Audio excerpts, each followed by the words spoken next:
Hi there, my name is Alan and I'm an online English teacher on Liekeshow. And today I'm going to give 5 tips to prospective English teachers on what the online teaching experience is like, what you can expect and how you can excel at this job. The very first thing to remember is you have to be patient and you have to be able to give your students a big smile. You have to be able to have some empathy and create a lovely learning environment.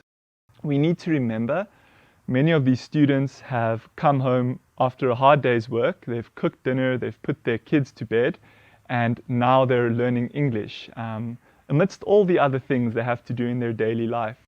And of course, Chinese and English are really different languages. So it's nerve-wracking to have to speak to a foreigner in your second language. So your patience will go a long way in making the class more enjoyable for the student and for you.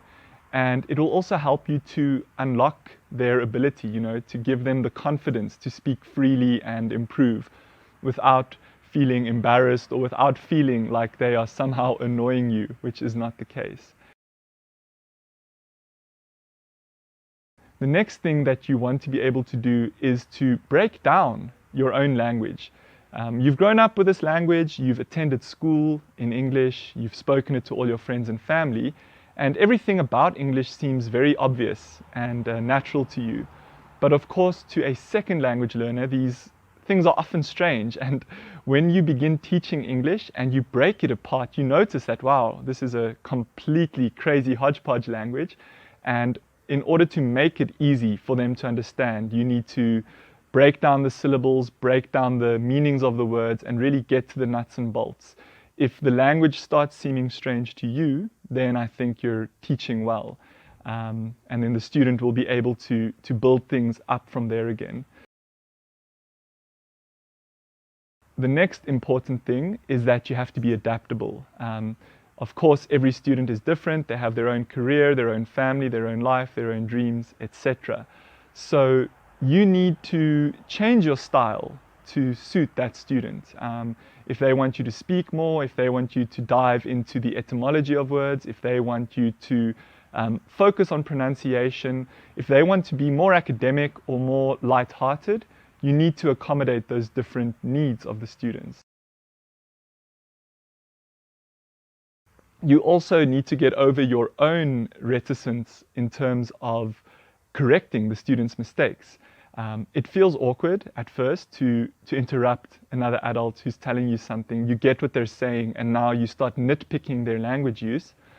But if you don't do that, there's no way for them to improve. And I think rather err on the side of over-explaining or over-correcting than to allow the student to reinforce bad habits and not improve their English, because that's why they're here. They often are looking at a promotion or they're often looking at traveling and they want to speak English well and clearly.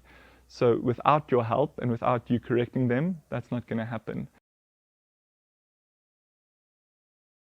The final thing that I would like to say to you is you have to be able to keep a record of your students' progress. So during every lesson, as they speak and as they answer your questions, as they do the exercises, you need to make note of which mistakes they're making and what they're doing right, so that you can give them accurate feedback, which is just as important as the time spent in class, because often the student will practice at home and they need some guidance in terms of what to prioritize and what to do differently. So those are my 5 tips. I hope they've been helpful and I hope they've piqued your interest and you'd like to try out online English teaching. To me, it's really rewarding, it's really interesting, and I love hearing from people from different walks of life, from a different culture, different country, and I enjoy it. So I hope to see you here and I hope this was useful. Cheers.